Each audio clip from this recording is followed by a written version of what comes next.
ونصلي على رسوله الكريم.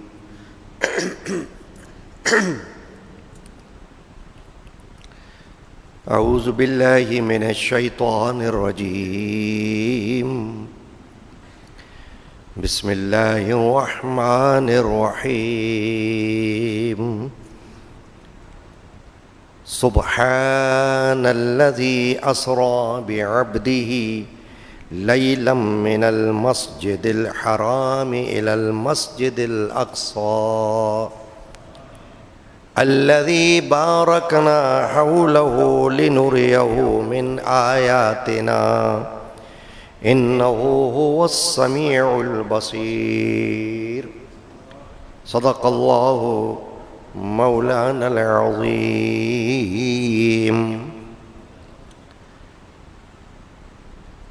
الحمد لرب هو شاف لسقيم والشكر لمن أرحم من كل رحيم. ببركة إن الله وملائكته يصلون على النبي يا أيها الذين آمنوا صلوا عليه وسلموا تسليما. اللهم صل على سيدنا محمد وعلى آله وصحبه أجمعين. صلاة وسلام عليك يا سيدي يا رسول الله وعلى آلك وأصحابك يا حبيب الله. أستغفر الله من كل ذنب أستغفر الله من كل ذنب أستغفر الله من كل ذنب أستغفر الله من كل ذنب وخطيئة وأتوب إليه. بسم الله الرحمن الرحيم. حسبي ربي جل الله ما في قلبي غير الله. نور محمد صلى الله لا إله إلا الله. حسبي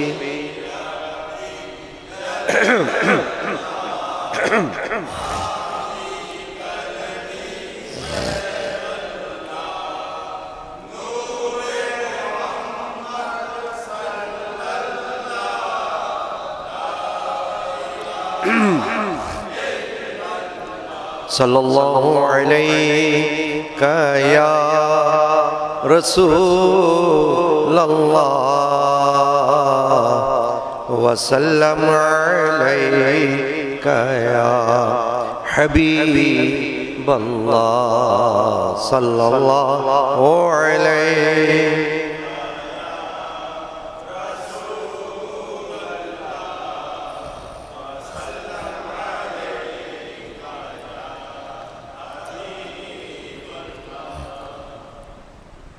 حاضرین کرام، گزشتہ رات معراج النبی صلی اللہ تعالی علیہ وآلہ وسلم کی عظیم الشان محفل ہو چکی ہے. آج 27 رجب المرجب ہے. اس مناسبت سے محدود وقت میں معراج النبی صلی اللہ علیہ وسلم کے حوالے سے کچھ مزید گفتگو کرنی مقصود ہے. معراج النبی صلی اللہ علیہ وسلم اور عقائد اہل سنت. حضور اکرم علیہ السلام کو اللہ تبارک و تعالی نے بے شمار معجزات میں سے ایک عظیم الشان معجزہ جو بالکل منفرد ہے، انفرادیت رکھتا ہے، اپنی مثال آپ ہے. اگرچہ ہمارا ایمان ہے قرآن کی روح سے کہ اللہ تبارک و تعالی نے اپنے دیگر انبیاء کرام کو بھی معجزات عطا فرمائے، مگر وہ معجزہ جس کو ہم معراج کہتے ہیں یہ صرف اللہ نے اپنے حبیب محبوب ہی کو عطا فرمایا، اس میں کوئی نبی آپ کے ساتھ شامل نہیں ہے، یعنی اس میں حضور اکرم مفخر بنی آدم صلی اللہ تعالی علیہ وآلہ وسلم یکتا ہیں، تنہا ہیں، تو یہ آپ کی خصوصیات میں سے ہے۔ اور امت محمد رسول اللہ صلی اللہ تعالی علیہ وآلہ وسلم اپنے نبی و رسول رحمت العالمین شافع المذنبین علیہ التحیۃ والتسلیم کے اس معجزے پر جتنا بھی فخر کرے اور شکر کرے وہ کم ہے۔ کیوں کہ اللہ تبارک و تعالی نے حضور اکرم علیہ السلام کو یہ معجزہ عطا فرمایا، تو یہ اعزاز آپ کی امت کے لیے بھی بہت بڑا اعزاز ہے۔ کوئی اور امت اپنے اپنے نبی کے لیے ایسا اعزاز نہیں رکھتی، اور بہت سے معجزات ہیں جو اللہ نے اپنے نبیوں کو عطا فرمائے۔ معجزات دوسرے ہیں جو دیگر نبیوں کو ملے اور ان نبیوں کی امتوں کو اس پر فخر کرنا بجا ہے، مگر یہ معجزہ جس کو معجزہ معراج النبی صلی اللہ علیہ وسلم کہا جاتا ہے، یہ صرف اللہ کے حبیب محبوب صلی اللہ علیہ وسلم کا خاصہ ہے، اور آپ کی امت ہی کو یہ اعزاز ملا ہوا ہے۔ تو اس پر تو ہم کو اللہ کا شکر ادا کرنا چاہیے کہ ہمیں اللہ نے اس نبی کی امت میں پیدا کیا، جس نبی کو اللہ تبارک و تعالی نے اس مہینے میں ایک ایسی رات عطا فرما دی، ایک ایسا سفر عطا فرما دیا کہ جس میں اللہ تبارک و تعالی نے ان کو رات کے مختصر حصے میں نہ صرف مسجد حرام سے مسجد اقصی تک کا سفر کروا دیا، بلکہ اس سے آگے تمام آسمانوں کی سیر بھی کروا دی اور پھر اپنا دیدار بھی کروا دیا۔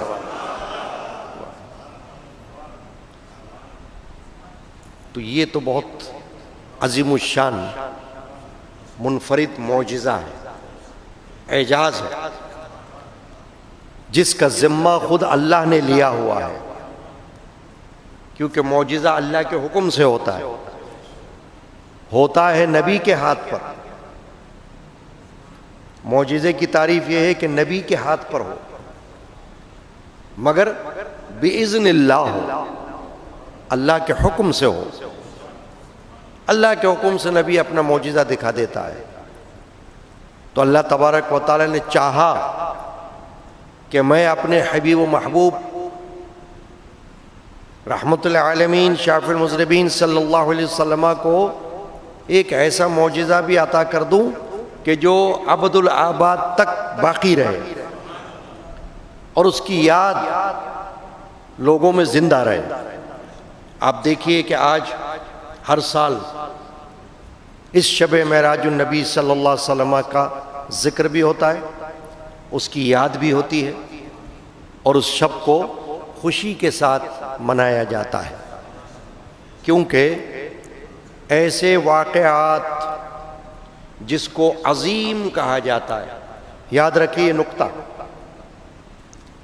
نقطہ یاد رکھیے، یہ عقیدہ بھی ہے اور نقطہ بھی ہے کہ قرآن مجید کی روشنی میں وہ دن جس دن کوئی عظیم واقعہ رونما ہوا ہو، اللہ نے یہ فرمایا کہ اس کو یاد کرو، اس کا ذکر کرو۔ قرآن مجید میں آیا ہے سورہ ابراہیم میں وَذَكِّرْهُمْ بِأَيَّامِ اللَّهِ، لوگوں کو اللہ کے دن یاد دلاؤ۔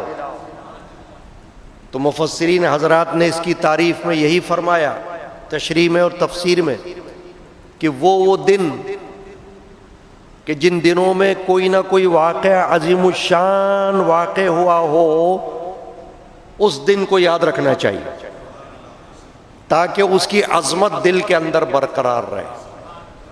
اگر آج کوئی آپ کو یہ کہے کہ آپ ہر سال معراج النبی کیوں مناتے ہو، میلاد النبی کیوں مناتے ہو، تو آپ کے پاس ایک جواب یہ ہے کہ اس لیے کہ ہر سال اس کی یاد تازہ کرنے سے اس کی عظمت برقرار رہے، کیونکہ انسان ہے دنیا کے رنگینیوں میں کچھ بھول سکتا ہے اور غافل ہو سکتا ہے، تو جب ہر سال ایک یاد منائی جائے گی تو گویا کہ اس دن کو یاد رکھنے کا ایک ذوق و شوق بیدار رہے گا، یہی وجہ ہے۔ چنانچہ ہم ہر سال اللہ کے فضل و کرم سے مسلمان حضور کی امت عشاق رسول، اس میں بھی ایک نقطہ ہے کہ یہ توفیق اللہ ان کو دیتا ہے جو عاشقوں میں سے ہیں، عشق رسول والے ہیں، ان کو اپنے نبی اپنے رسول کی ہر ادا پیاری ہے، ہر ادا پیاری۔ تو جب ہر ادا پیاری ہے تو اتنا بڑا واقعہ، اتنا بڑا سفر، اتنا بڑا معجزہ یہ کیسے پیارا نہ ہو؟ اس لیے اس واقعہ کو یاد کیا جاتا ہے اور اس میں خوشی منائی جاتی ہے اور اللہ کا شکر کیا جاتا ہے کہ اے اللہ تو نے نبی اکرم مفخر بنی آدم صلی اللہ علیہ وآلہ وسلم کو ایسی عظیم نعمت عطا فرمائی۔ چنانچہ اللہ تبارک و تعالیٰ نے اس واقع معراج کو اپنی قدرت اور اپنی ذمہ داری سے بیان فرمایا۔ سبحان الذی اسریٰ بعبدہ لیلا من المسجد الحرام الی المسجد الاقصی۔ قرآن مجید کی آیت 15ویں پارے میں سورہ بنی اسرائیل کی آیت شریفہ ہے، یہاں سے یہ 15واں پارہ شروع ہوتا ہے۔ اس میں اللہ تبارک و تعالی نے سبحان کا لفظ ارشاد فرما کر اس طرف توجہ دلا دی کہ اللہ پاک ہے ہر قسم کی کمی سے، ہر قسم کے نقص سے، ہر قسم کے عیب سے، اور وہ قدرت رکھتا ہے کہ جو چاہے کر دے، وہ جو چاہتا ہے کر دیتا ہے، اسے کوئی روک نہیں سکتا، اور اس کے بارے میں کوئی یہ گمان کر ہی نہیں سکتا کہ کیا ایسا بھی ہو سکتا ہے۔ اگر اللہ چاہے تو ہر کچھ ہو سکتا ہے، اللہ چاہے سب کچھ ہو سکتا ہے۔ تو یہ واقع معراج کو بھی اللہ نے چاہا، یہ حضور اکرم علیہ السلام کو دعوت اللہ کی طرف سے پہنچی، اللہ نے خود بلایا، کیونکہ سرکار دو عالم صلی اللہ علیہ وسلم تو حرم شریف میں آرام فرما تھے۔ حدیث پاک یہ بتاتی ہے حضور اکرم علیہ السلام تو سو رہے تھے، آرام فرما رہے تھے، ایسے میں اللہ تبارک و تعالی نے حضرت جبرائیل علیہ السلام جو فرشتوں کے سردار ہیں ان کو بھیج دیا کہ جاؤ اور جا کر میرے حبیب کو میرے پاس لے آؤ۔ آج ان کو دولہا بنا کر لے آؤ،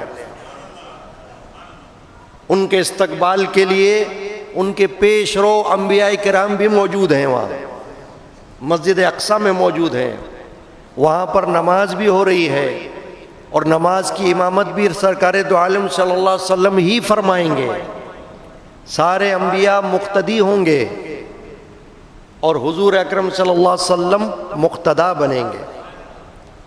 اسی لیے ہم کہتے ہیں کہ حضور امام الانبیاء ہیں، اس لیے ہم مانتے ہیں کہ حضور افضل الانبیاء ہیں، کیونکہ وہاں بڑے بڑے جلیل القدر نبی موجود تھے، مگر امامت اللہ نے ان سے نہیں کروائی، نماز کی امامت اللہ تبارک و تعالی نے آخری نبی سے کروائی، پہلے نبی سے بھی نہیں کروائی اور کسی بیچ کے نبی سے بھی نہیں کروائی، نہ کسی درمیان کے رسول سے کروائی، بلکہ اللہ تبارک و تعالی نے اپنے آخری نبی سے اس نماز کی امامت فرما دی۔ تو افضل الانبیاء بھی آپ ہوئے، امام الانبیاء بھی آپ ہوئے، اور خاتم الانبیاء بھی آپ ہوئے۔ چند باتیں ہیں کہ جو ہمیں واقع معراج میں یاد رکھنی ہے۔ ایک تو یہ کہ آسمانوں کی سیر اللہ تبارک و تعالی نے نبی اکرم علیہ الصلوۃ والسلام کو کروائی۔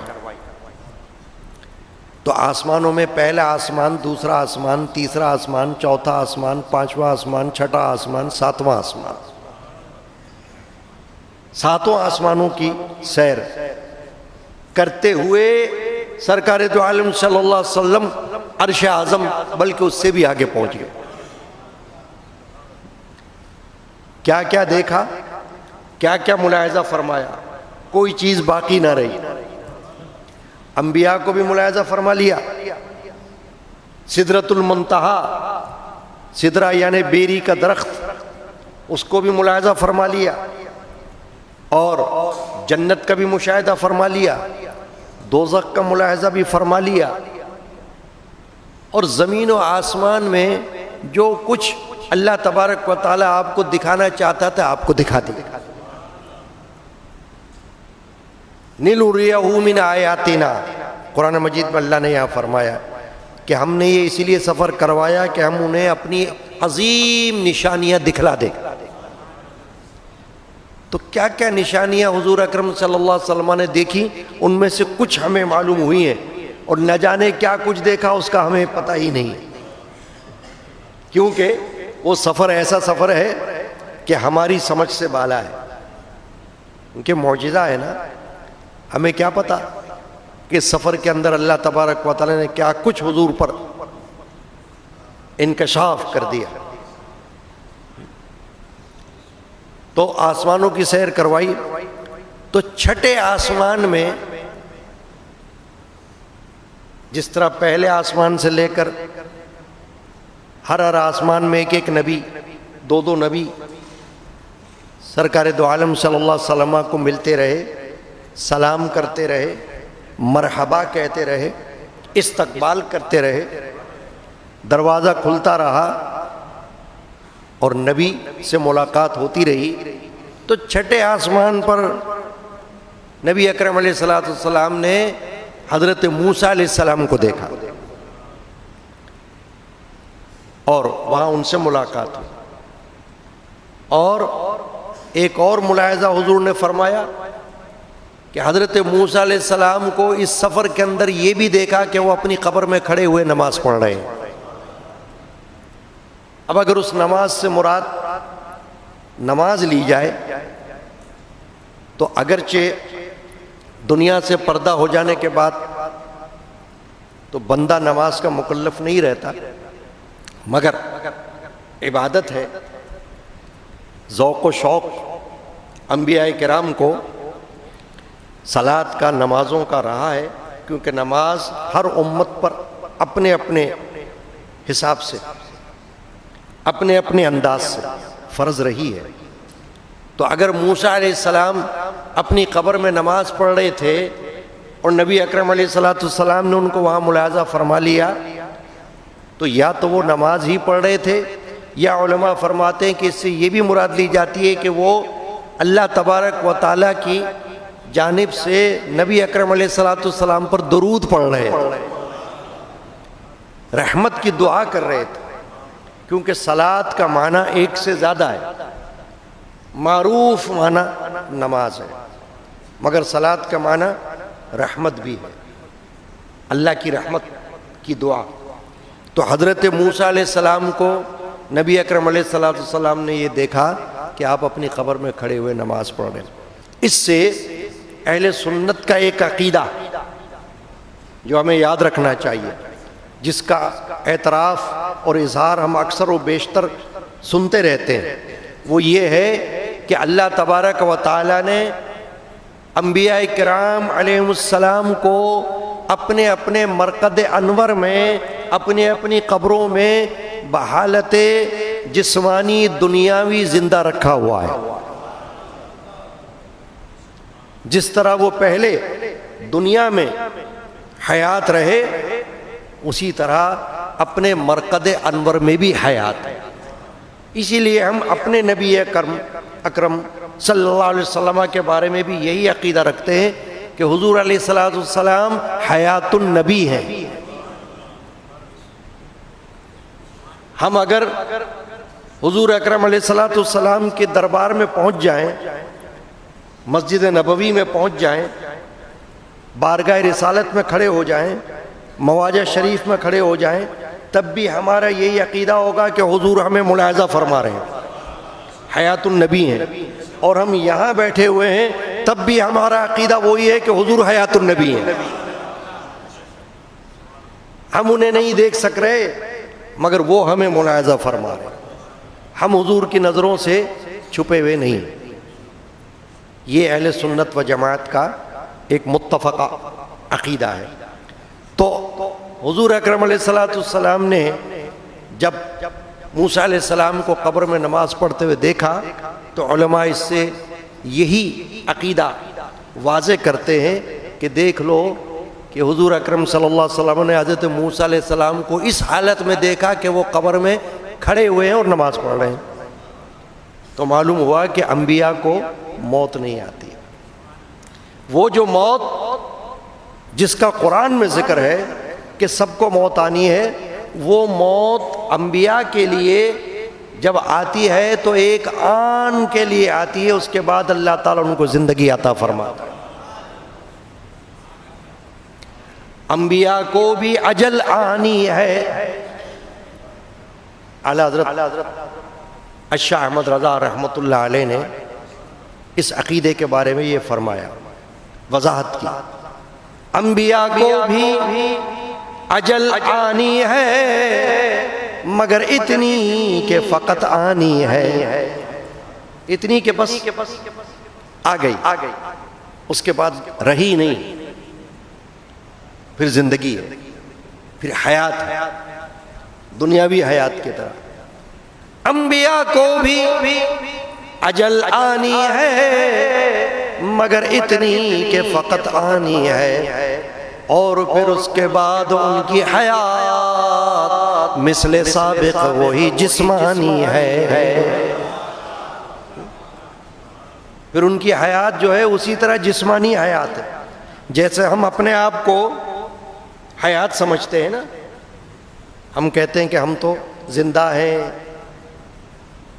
اور دنیا کے اندر حیات ہیں، ایسے نبی کریم علیہ الصلوۃ والسلام جسمانی طور پر حیات ہیں، قبر انور میں آرام فرما رہے ہیں. معراج کی شب اللہ تبارک و تعالی نے نبی اکرم علیہ الصلوۃ والسلام کو اس سفر معراج میں ایک ایسے مقام پر بھی پہنچایا کہ جس کو عرش اعظم کہا جاتا ہے. عرش اعظم اب وہ کتنا بڑا اہم مقام ہے کہ ہر بندے کو تو اس کا صحیح ادراک بھی نہیں ہو سکتا. ہم تو فرش کا صحیح ادراک نہیں کر سکتے، فرش پر رہ کر ہم تو فرش کی حقیقت کو صحیح طور سے نہیں جان سکتے، تو عرش کی حقیقت کو کیسے جانیں گے؟ مگر اللہ تبارک و تعالی نے اپنے حبیب محبوب صلی اللہ علیہ وسلم کو عرش اعظم کا بھی ادراک فرما دیا تھا، عرش اعظم کو دکھا دیا. تو ایک عقیدہ ہمارا کیا ہے متفقہ، اس کو یاد رکھنا آپ اہل سنت و جماعت ہونے کی حیثیت سے، کہ علماء نے فرمایا، عام علماء نے نہیں، اکابر علماء نے. اور ایک کا نام میں لے لیتا ہوں، ائمہ اربعہ، 4 بڑے امام اہل سنت کے، امام اعظم ابو حنیفہ، امام مالک، امام شافعی اور امام احمد بن حنبل رضی اللہ عنہ مجمعین. یہ 4 بڑے امام کہلاتے ہیں نا. تمام بڑے بڑے محدثین، مفسرین، صوفیاء، اولیاء اللہ، فقہاء، علماء کسی نہ کسی امام کے پیروکار ہوئے ہیں، فقہ میں مقلد ہیں، غیر مقلد نہیں ہوئے کوئی۔ تو امام احمد بن حنبل کے جیسے امام وہ بھی یہی عقیدہ رکھتے ہیں، اور ہم اہل سنت و جماعت میں متفقہ عقیدہ ہے کہ جہاں سرکار دو عالم صلی اللہ علیہ وسلم کا مرقد انور ہے، مسجد نبوی میں حضور جہاں آرام فرما ہے، وہ جگہ جہاں حضور کا جسد مبارک ہے وہ جگہ عرش اعظم سے افضل ہے۔ یہ عقیدہ یاد رکھنا آپ کہ عرش اعظم اپنی جگہ افضلیت رکھتا ہے، اس میں تو کوئی شک نہیں کہ عرش افضل مقام ہے، مگر وہ مقام کہ جہاں اللہ کے حبیب و محبوب آرام فرما ہے وہ جگہ عرش اعظم سے بھی افضل ہے۔ تو اللہ تبارک و تعالیٰ نے اس کا بھی ادراک نبی اکرم علیہ الصلوۃ والسلام کو فرما دیا، وہاں عرش اعظم کو بھی ملاحظہ فرما لیا حضور نے۔ تو موسیٰ علیہ السلام کو دیکھ لیا کہ وہ کھڑے ہوئے قبر میں نماز پڑھ رہے ہیں۔ اچھا، 7ویں آسمان میں حضور پہنچے تو آپ نے وہاں ایک بڑے جلیل القدر پیغمبر حضرت ابراہیم علیہ السلام کو دیکھا کہ وہ وہاں پر تشریف فرما ہے، اور وہ جگہ بیت المعمور کہلاتی ہے۔ بیت المعمور اس جگہ کا نام ہے کہ جو کعبۃ اللہ شریف کے عین اوپر اپنی جگہ پر ہے، اتنا اوپر، مگر بالکل ایسے اوپر ہے کہ کہا جاتا ہے کہ اگر وہاں سے کوئی چیز گرے تو سیدھے بیت اللہ پر آ کر گرے۔ یعنی اس کو مثال کے طور پر یوں سمجھنا چاہیے کہ اس طرح سے اوپر ہے کہ بالکل عین اوپر، کہ اگر وہاں سے کوئی چیز گرتی ہو تو عین کعبۃ اللہ پر آ کر گرے۔ وہاں ہے بیت المعمور، اور وہ بیت المعمور وہ جگہ ہے کہ جہاں اللہ تبارک و تعالیٰ کے معصوم فرشتے رات دن اللہ تعالیٰ کی تسبیح پڑھتے رہتے ہیں، طواف کرتے رہتے ہیں۔ 70,000 فرشتے اس بیت المعمور کے طواف میں صبح و شام مشغول رہتے ہیں، اور اس طرح وہ فرشتے طواف کرتے ہیں کہ جو فرشتہ ایک بار طواف کر لیتا ہے وہ وہاں سے نکل جاتا ہے، دوبارہ اس کے آنے کی نوبت ہی نہیں آتی، نیا نیا فرشتہ پیدا ہو جاتا ہے۔ نہر الحیات آسمان میں ایک نہر کہلاتی ہے، حضرت جبرائیل علیہ السلام جو فرشتوں کے سردار ہیں اس نہر کے اندر غسل فرماتے ہیں، غسل کر کے اپنے پروں کو جھاڑتے ہیں۔ جب اپنے پروں کو جھاڑتے ہیں تو ان کے پروں سے 70,000 پانی کے قطرے ٹپکتے ہیں، اور ہر قطرے سے ایک فرشتہ پیدا ہو جاتا ہے۔ اس کا کام یہ ہے کہ وہ بیت المعمور کا طواف کرتا ہے۔ تو حضور اکرم علیہ الصلوۃ والسلام نے دیکھا کہ حضرت ابراہیم علیہ السلام بیت المعمور سے ٹیک لگائے ہوئے آرام فرمائے۔ اب حضرت ابراہیم علیہ السلام کو جب دیکھا، آپس میں ملاقات ہوئی، سلام دعا ہوئی، تو حضرت ابراہیم علیہ السلام نے حضور کو ایک پیغام دے دیا حضور کی امت کے لیے۔ کیا پیغام دیا؟ کہ آپ اپنی امت کو جا کر واپسی میں میری طرف سے یہ میسج پہنچا دیں، یہ پیغام دے دیں کہ جنت جس کا اللہ نے آپ سے وعدہ کیا ہوا ہے، امتی سے، مسلمان سے، ایمان والے سے، وہ جنت کا پانی بہت میٹھا ہے، لیکن وہ زمین ایسی ہے کہ اس میں ان کو پودا لگانا ہے مسلمانوں کو، اور وہ پودا جو ہے وہ تسبیح کا ہے، اور تحمید کا ہے، اور تکبیر کا ہے، تحلیل کا ہے۔ یعنی ان سے کہنا ہے کہ تم سبحان اللہ پڑھتے رہو، الحمدللہ پڑھتے رہو، اللہ اکبر پڑھتے رہو، لا الہ الا اللہ پڑھتے رہو، تو تم جنت میں پہنچ جاؤ۔ یعنی اس سے غافل نہ رہنا، اپنی امت کو یہ جا کر پیغام پہنچا دینا۔ تو ہمیں کیا چاہیے کہ ہم اللہ تعالیٰ کے ذکر میں مشغول رہیں، تسبیح میں، تحمید میں، تکبیر میں، تحلیل میں اپنے آپ کو مشغول رکھیں۔ اللہ تعالیٰ یہ نہیں فرماتا کہ اپنا کام دھندا چھوڑ دو، کوئی یہ بہانہ نہیں بنا سکتا کہ کیا میں نوکری چھوڑ دوں، نہیں چھوڑو، کوئی یہ بہانہ نہیں کر سکتا کیا میں کاروبار چھوڑ دوں، نہ چھوڑو۔ کوئی یہ نہیں کہہ سکتا تھا کہ دکان کو تالا لگا دوں، نہ لگاؤ۔ ارے دکان کو تو تالا مت لگاؤ مگر دل کو بھی تالا نہ لگاؤ۔ میرے جد امجد مولانا شاہ محمد غلام رسول القادری رحمۃ اللہ علیہ کا ایک شعر ہے جن کا مزار باہر موجود ہے۔ اس شعر میں آپ فرماتے ہیں، رہو دست باکار اور دل با یار کہ حاصل محبت ہو اللہ کی، کہ تم اپنے ہاتھوں کو کام میں لگائے رکھو مگر اپنے دل کو اللہ میں لگائے رکھو تاکہ تمہیں اللہ کی محبت حاصل رہے۔ اللہ کی یاد سے غافل نہ رہو۔ کام دھندہ اپنی جگہ ہے مگر اس کا مطلب یہ تو نہیں کہ تم کام سے ہی چلے جاؤ۔ اللہ کی یاد اپنی جگہ ہوتی رہے، ٹھیک ہے نا، جاری رہے۔ تو ابراہیم علیہ السلام نے یہ پیغام دیا۔ ایک اور تحفہ ملا، آپ نے سنا ہوگا کیا تحفہ ملا، کہ اللہ تبارک و تعالیٰ سے جب حضور اکرم علیہ السلام نے ملاقات فرمائی، دیدار کا شرف حاصل کیا، تو واپسی میں ایک تحفہ دیا اللہ نے۔ وہ تحفہ دیا الصلاۃ، ہم اس کو نماز کے نام سے جانتے ہیں، ٹھیک ہے نا۔ وہ نماز کا تحفہ ملا حضور کو۔ پھر حضور اکرم علیہ السلام نے بھی ایک تحفہ اپنی امت کو دیا۔ بڑے پیاری بات ہے، بڑی ہے نا۔ اللہ تبارک و تعالیٰ نے حضور کو معراج کا تحفہ دیا کہ آپ کو معراج کروا دی ہم نے، یہ آپ کے لیے ایک تحفہ ہے، گفٹ ہے، ٹھیک ہے، معجزہ ہے۔ اب سرکار دو عالم صلی اللہ علیہ وسلم نے اپنی امت کو ایک تحفہ دیا۔ وہ تحفہ یہ دیا کہ مجھ کو تو اللہ تعالیٰ نے نماز کا تحفہ وہاں دے دیا، اب میں تم کو یہ تحفہ دیتا ہوں کہ الصلاۃ معراج المؤمنین، کہ جب تم نماز کے اندر ہوگے تو تمہیں معراج نصیب ہو جائے گی۔ وہ تمہاری معراج ہے کہ تم نماز پڑھا کرو، فرض عبادت ہے، اس سے غافل نہ رہنا۔ 5 وقتہ فجر، ظہر، عصر، مغرب، عشاء، اس کو نہ بھولنا، یہاں تک کہ جمعہ۔ تو نمازوں کا تحفہ شب معراج میں اللہ تعالیٰ نے حضور کو عطا فرمایا۔ اور پتہ ہے آپ کو کتنا بڑا کرم ہو گیا ہمارے اوپر کہ 50 نمازوں کا تحفہ ملا تھا، وہ 50 نمازوں کا۔ اب وہ تو حضرت موسیٰ علیہ السلام نے سفارش فرما دی۔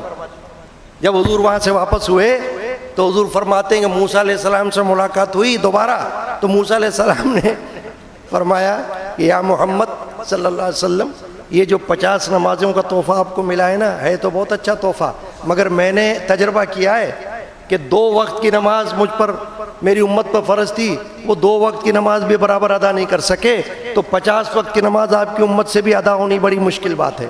تو آپ جائیں اور بارگاہ الہی میں جا کر کچھ درخواست کریں تاکہ اللہ تبارک و تعالیٰ اس میں کمی فرما دے۔ اللہ تعالیٰ تو قادر ہے۔ حضور چلے گئے اور اللہ تعالیٰ نے پھر 5 نمازوں کی تخفیف فرما دی۔ پھر دوبارہ آئے، پھر حضرت موسیٰ علیہ السلام نے یہی بات کی، پھر حضور گئے، پھر اور تخفیف ہو گئی، پھر حضور گئے، پھر اور تخفیف ہو گئی، یہاں تک کہ 50 کی جگہ صرف 5 نمازیں رہ گئی۔ 45 جو ہے وہ تو ویو ہو گئی، ختم ہو گئی، نکال دی اللہ نے کہ چلو ٹھیک ہے اب 50 نہیں پڑھ، 5 وقت کی تو پڑھ لینا کم از کم۔ تو اب 5 وقت میں بھی حضرت موسیٰ علیہ السلام نے جب یہ عرض کیا کہ یا محمد یہ 5 وقت میں بھی ذرا کمی کروائی، حضور نے فرمایا نہیں اب نہیں، اب تو مجھ کو خیال آتا ہے کہ اتنا بار بار گیا ہوں، اب مجھ کو شرم آتی ہے کہ اور کمی نہیں، بس یہ 5 ٹھیک ہے۔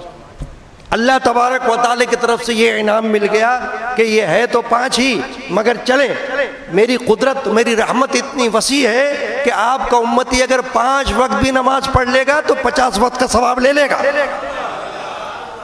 ثواب 50 وقت کا لے لے گا۔ نماز 5 وقت کی پڑھے گا، اجر ثواب 50 وقت کی نماز کا اس کو مل جائے گا۔ صوفیاء کرام نے ایک بڑی پیاری بات کہی یہاں پر کہ یہ جو بار بار حضرت موسیٰ علیہ السلام کے پاس حضور آتے رہے واپس جاتے رہے، اس میں ایک نکتہ یہ بھی ہے کہ ایک مرتبہ حضرت موسیٰ علیہ السلام نے اس معراج سے بہت پہلے جب حضور حضرت موسیٰ کا زمانہ تھا تو اللہ تعالیٰ سے ایک خواہش کا اظہار کیا تھا کہ یا اللہ میں تجھے دیکھنا چاہتا ہوں، تو اللہ تبارک و تعالیٰ نے منع فرما دیا تھا کہ آپ مجھے نہیں دیکھ سکتے موسیٰ۔ تو جب موسیٰ علیہ السلام نے مزید خواہش کی تو اللہ تبارک و تعالیٰ نے فرمایا کہ اچھا کوہ طور پر آ کر ذرا پہاڑ کی طرف نظر ڈال لو، میں ایسا کرتا ہوں کہ اپنے نور کی شعاع تجلی اس پہاڑ پر ڈالتا ہوں، اگر آپ نے یہ برداشت کر لیا تو پھر دیکھا جائے گا کہ آپ میرا دیدار برداشت کرتے ہو کہ نہیں برداشت کرتے. تو جب اللہ تبارک و تعالیٰ نے کوہ طور پر اپنا نور نازل فرمایا تو قرآن مجید میں یہ آتا ہے کہ موسیٰ علیہ السلام بے ہوش ہو کر گر پڑے. بے ہوش ہو کر گر پڑے. فخر موسیٰ صعیقا. قرآن مجید میں یہ الفاظ ہے کہ موسیٰ بے ہوش ہو کر گر پڑے، یعنی تاب نہیں لا سکے. کس کی تاب؟ دیدار کی نہیں، اللہ کے نور کی. صرف تجلی ہوئی تھی، اسی کی تاب موسیٰ علیہ السلام نہیں لا سکے.